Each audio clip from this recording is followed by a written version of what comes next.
أعوذ بالله من الشيطان الرجيم بسم الله الرحمن الرحيم وظللنا عليكم الغمام وأنزلنا عليكم المن والسلوى كلوا من طيبات ما رزقناكم وما ظلمونا ولكن كانوا أنفسهم يظلمون.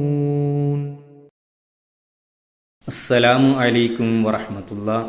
സൂറത്തുൽ ബഖറയിലെ 58-ാമത്തെ വചനമാണ് നിങ്ങൾ ശ്രവിച്ചത്. അർത്ഥം: നാം നിങ്ങൾക്ക് മേഘക്കുട ചൂടിത്തരികയും മഞ്ഞയും സെൽവയും നിങ്ങൾക്ക് ഇറക്കിത്തരികയും നിങ്ങൾക്ക് നാം നൽകിയിട്ടുള്ള നല്ല സാധനങ്ങളിൽ നിന്ന് നിങ്ങൾ ഭക്ഷിച്ചുകൊള്ളുക എന്ന് പറയുകയും ചെയ്തു. എന്നാൽ അവർ നമുക്ക് യാതൊരു ദ്രോഹവും വരുത്തിയിട്ടില്ല. പ്രത്യുത അവർ തങ്ങൾക്ക് തന്നെ ദ്രോഹം വരുത്തുകയായിരുന്നു. ഈ വിഷയവുമായി ബന്ധപ്പെട്ട് ബൈബിളിൽ സംഖ്യ 9-ാം അധ്യായം 17 മുതൽ 22 വരെയുള്ള വചനങ്ങളിൽ പറയുന്നത് ഇപ്രകാരമാണ്: മേഘം കൂടാരത്തിൽ നിന്ന് ഉയരുമ്പോൾ ഇസ്രായേൽ ജനം യാത്ര തിരിക്കും. മേഘം നിൽക്കുന്നിടത്ത് അവർ പാളയമടിക്കും. മേഘം കൂടാരത്തിന് മുകളിൽ നിശ്ചലമായി നിൽക്കുന്നിടത്തോളം സമയം അവർ പാളയത്തിൽ തന്നെ കഴിച്ചുകൂട്ടി. മേഘം ദീർഘനാൾ കൂടാരത്തിന് മുകളിൽ നിന്നപ്പോഴും ഇസ്രായേൽ കർത്താവിൻ്റെ കൽപ്പനയനുസരിക്കുകയും പുറപ്പെടാതിരിക്കുകയും ചെയ്തു.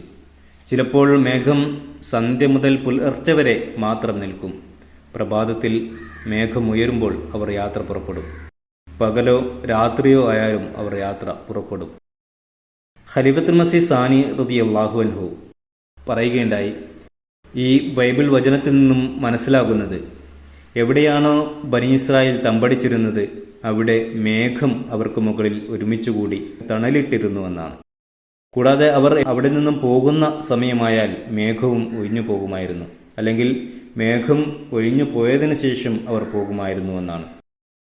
എന്നാൽ വിശുദ്ധ ഖുർആന്റെ വചനത്തിൽ നിന്നും അതിൻ്റെ മുമ്പുള്ള വചനങ്ങളിൽ നിന്നും മനസ്സിലാകുന്നത്, മേഘം ഒരുമിച്ചുകൂടി തണലിട്ടിരുന്നു എന്നതുകൊണ്ട് അർത്ഥമാക്കുന്നത് ബനി ഇസ്രായേലിയർക്ക് മഴ വർഷിപ്പിച്ചുകൊണ്ട് വെള്ളം എത്തിച്ചു നൽകിയിരുന്നു എന്നതാണ്. കാരണം സാധാരണ മേഘം ഇരുണ്ടുകൂടാറുള്ളത് മഴ വർഷിക്കുന്നതിന് വേണ്ടിയാണ്. ഒന്നെങ്കിൽ ഇവിടെ വിശുദ്ധ ഖുർആൻ ബൈബിൾ വചനത്തെ ഖണ്ഡിക്കുകയാണ് ചെയ്യുന്നത്, അതല്ലെങ്കിൽ ബൈബിളിൽ പരാമർശിക്കപ്പെടാത്ത ഒരു സംഭവത്തെക്കുറിച്ച് പറയുകയാണ്. എന്നാൽ എൻ്റെ അഭിപ്രായം, ഇവിടെ ബൈബിളിൽ പരാമർശിച്ച കാര്യത്തെ ഖണ്ഡിക്കുകയാണ് ചെയ്യുന്നതെന്ന് ഖലീഫത്തുൽ മസീഹ് സാനി റളിയല്ലാഹു അൻഹു പറയുന്നു. കാരണം അതിൽ പരാമർശിച്ച ആ കാര്യങ്ങൾ യുക്തിക്ക് നിരക്കാത്തതും അനാവശ്യവുമാണ്. ബനി ഇസ്രായേലരെ ഒരുമിച്ച് കൂട്ടാൻ 4 ഭാഗത്തു നിന്നും മേഘങ്ങളെ ഒരുമിച്ച് കൂട്ടേണ്ട ആവശ്യം എന്താണുണ്ടായിരുന്നത്? ഹദ്റത്ത് മൂസ അലൈഹി സ്വലാത്തു വസ്സലാമയ്ക്ക് വെളിപാട് മുഖേന അറിയിച്ചാൽ തന്നെ മതിയായതായിരുന്നു. മറ്റൊന്ന്, മേഘത്തോടൊപ്പം തന്നെ വിശുദ്ധ ഖുർആനിൽ 2 ഭക്ഷ്യ വസ്തുക്കളെ കുറിച്ചും പരാമർശിക്കുന്നുണ്ട്: മഞ്ഞ്, അതുപോലെ തന്നെ സൽവ. അതിൽ നിന്നും മനസ്സിലാകുന്നത്, ആ വിജനമായ വനം പ്രദേശത്ത് വെള്ളത്തിൻ്റെയും ഭക്ഷ്യവസ്തുക്കളുടെയും ലഭ്യത വളരെ കുറവായിരുന്നു എന്നാണ്. അതുകൊണ്ട് തന്നെ ഇരുണ്ട മേഘങ്ങളെ അയച്ചുകൊണ്ട് അള്ളാഹു അവരുടെ ദാഹമകറ്റുകയും മഞ്ഞും സെൽവയും കൊണ്ട് അവരുടെ വിശപ്പ് അകറ്റുകയുമാണ് ചെയ്തിരുന്നത്. അള്ളാഹു തന്റെ ദാസരുടെ ബുദ്ധിമുട്ടുകൾ അകറ്റുന്നതിനും അവർക്ക് എളുപ്പവും ആശ്വാസവും ലഭിക്കുന്നതിനും വേണ്ട എല്ലാ അനുഗ്രഹങ്ങളും നൽകി അവരെ അനുഗ്രഹിച്ചിരുന്നു.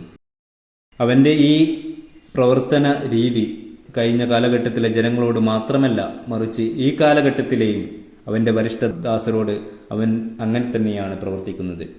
അവരെയും അവൻ അവന്റെ നിഅമത്തുകൾ നൽകി അനുഗ്രഹിക്കുന്നു.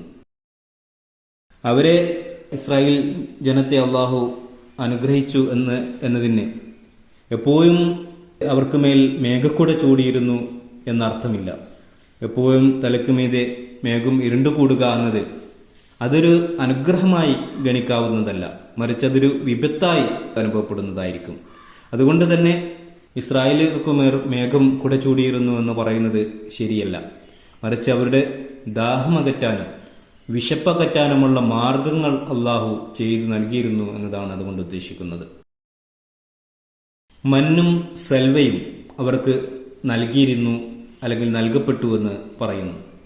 എന്താണ് മന്ന് എന്നതിനെക്കുറിച്ച് ഖലീഫത്തുൽ മസീഹ് സാനി റളിയല്ലാഹു അൻഹു പറയുന്നത്, മന്ന് എന്നതിൻ്റെ വാക്കർത്ഥം തെരഞ്ചബീൽ അല്ലെങ്കിൽ യാതൊരു പരിശ്രമവും പ്രയത്നവും കൂടാതെ ലഭിക്കുന്ന വസ്തുവെന്നാണ്.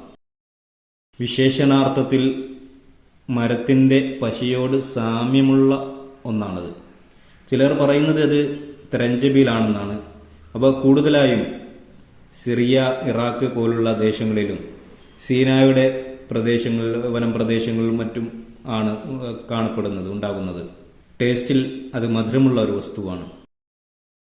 ഖലീഫത്തുൽ മസീഹ് സാനി റളിയല്ലാഹു അൻഹുവിന് ഒരു വ്യക്തി ഇറാഖിൽ നിന്നും അത് കൊണ്ടുവന്ന് നൽകുകയും ചെയ്തിരുന്നു. അതിനെക്കുറിച്ച് അതെങ്ങനെയാണ് അത് ഉണ്ടാക്കുക എന്നതിനെക്കുറിച്ചെല്ലാം തന്നെ അദ്ദേഹത്തിന് ഖലീഫത്തുൽ മസീഹ് സാനി റളിയല്ലാഹു അൻഹുക്ക് അദ്ദേഹം പറഞ്ഞു കൊടുത്തിരുന്നുവെന്നും സുർ എഴുതുന്നുണ്ട്.